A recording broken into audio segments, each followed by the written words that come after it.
Terima kasih.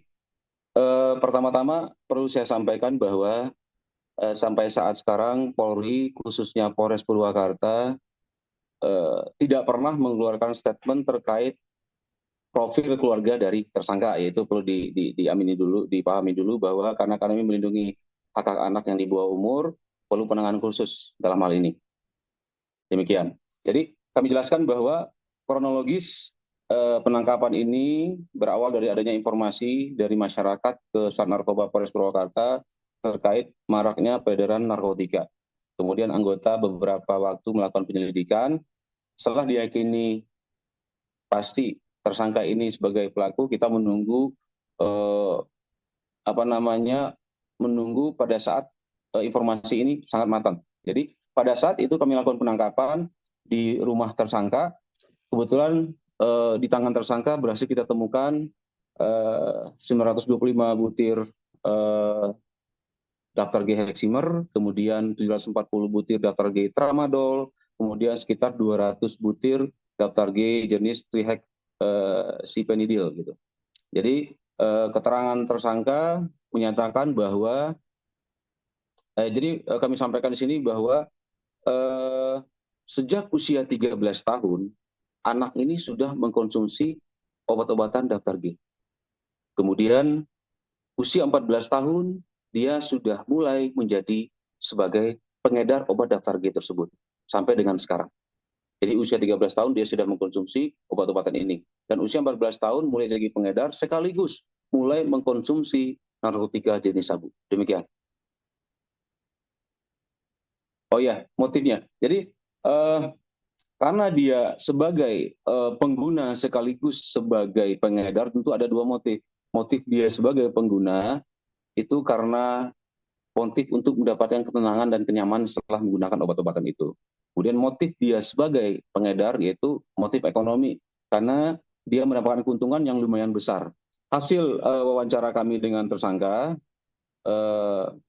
sehari minimal anak tersebut mendapatkan keuntungan 700-an ribu, rata-rata di atas 1 jutaan, dan pernah di atas 3 juta rupiah. Jadi segitu keuntungan yang diperoleh, sehingga ini menjadi motif utama dari anak sebagai pengedar narkotika. Untuk pihak keluarga tersangka, menurut keterangan dari Kasat Narkoba, kemarin sudah ada yang datang. Demikian.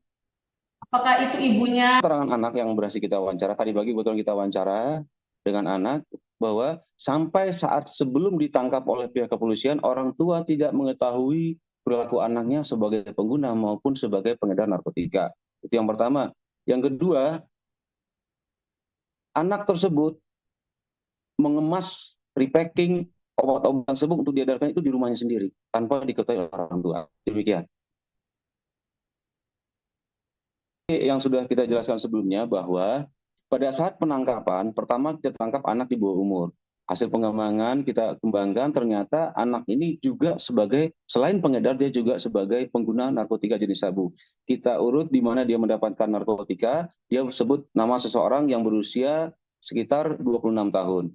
Nah, dari orang dewasa inilah dia mendapatkan barang jenis sabu.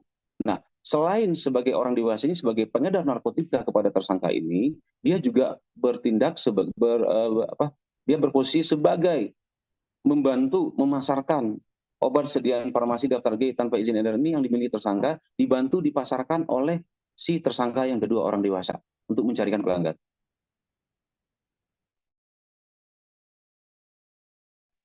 Pak, untuk anak ini, jadi mereka sudah, jadi anak ini sebenarnya, jadi begini, anaknya usia 13 tahun, 14 tahun, tapi bergaul dengan rata-rata dengan orang-orang yang berusia di atas 20-an tahun. Nah, disitulah mereka kenalnya. Kebetulan tersangka kedua orang dewasa ini merupakan residivis yang baru keluar dari lembaga pemasyarakatan yang sebelumnya divonis 6 tahun.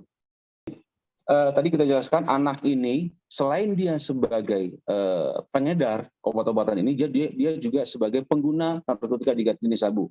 Nah, kebetulan si tersangka anak ini kenal dengan tersangka orang dewasa yang sebagai pengedar narkotika jenis sabu. Nah, di situ mereka punya komitmen secara lisan bahwa oke, saya ambil sabu dari kamu saya beli. Jadi dia beli sabu itu sekitar harga 400.000 satu paket, di mana si anak ini menggunakan sabu ini sampai 2 kali seminggu.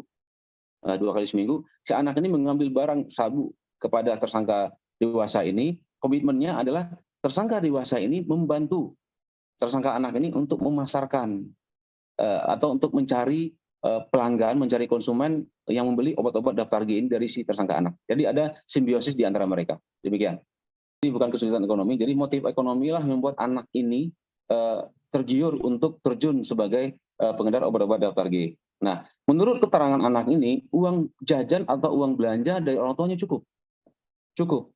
Tapi karena anak ini sudah terlanjur sebagai pecandu obat-obatan, kemudian dia juga sering minum minuman dan dalam pergaulannya butuh pengeluaran yang banyak. Nah, inilah yang membuat inilah yang memotivasi si anak untuk mencari penghasilan lain untuk menutupi kebutuhan untuk konsumsi narkotika ini. Demikian.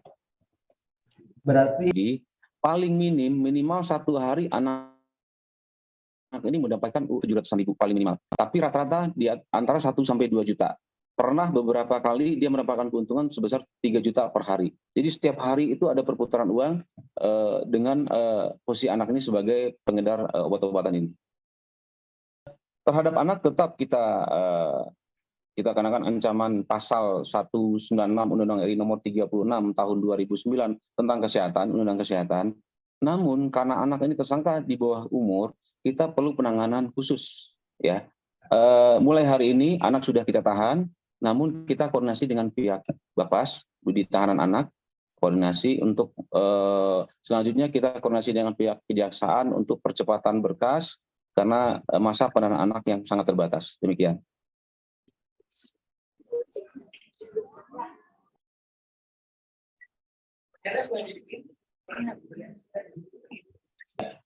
Kalau untuk kondisi psikologis anak, tentu yang bisa menjelaskan untuk ahlinya ya, bukan kita. Namun saya bisa berikan keterangan sedikit. Secara kasat mata, menurut penglihatan saya, untuk anak terlihat biasa saja. Untuk anak terlihat biasa saja. Kita tidak lihat reaksi berlebihan seperti shock, murung, atau stres dari anak itu tidak. Karena begitu kita tanya diskusi itu jawabannya lancar seperti biasa. Tidak ada seperti kondisi tertekan itu tidak terlihat dari kondisi anak ini. Demikian. Penyesalan seperti lontaran kata-kata penyesalan itu tidak ada atau seperti apa Pak Edward? Ya, kalau untuk penyesalan tadi kita tanya terakhir pesan dan pesannya anak-anak sebelum kita geser ke lembaga pemasyarakatan anak tadi, kita tanya apa harapannya dan kesannya seperti apa. Keterangannya memang datar, dia mengaku menyesal dan tidak akan mengulangi perbuatan lagi. Namun dari ekspresi kan bisa kita lihat. Demikian.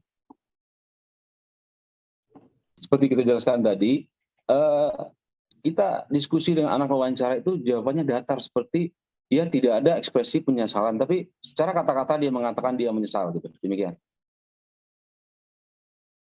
Ya, mohon maaf untuk kondisi penangkapan tidak bisa kita jelaskan di sini untuk kondisi penangkapan, mohon maaf. Karena sangat privasi menurut kami terkait perlindungan kepada anak.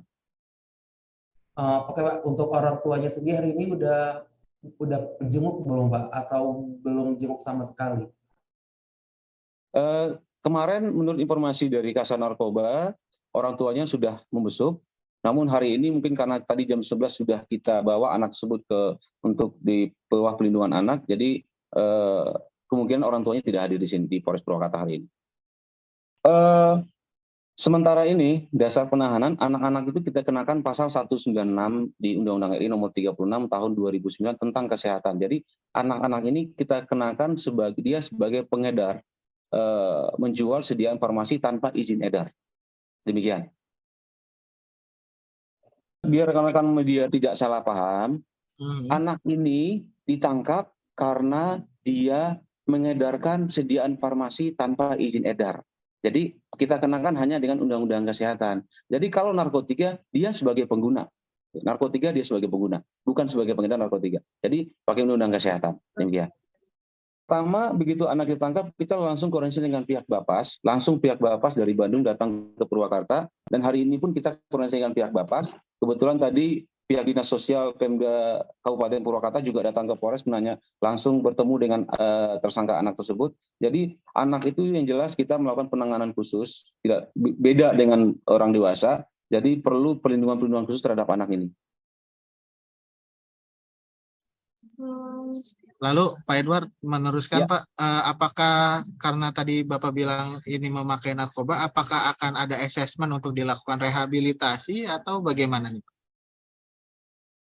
Ya, sebagai pengguna narkotika tentunya nanti hasil asesmen akan pasti kita akan lakukan. Hasilnya apakah arah dia direhabilitasi atau bagaimana nanti menunggu hasil asesmennya. Makanya tahap awal anak tersebut kita bawa ke Bapas dulu untuk di bawah pelindungan anak. Demikian.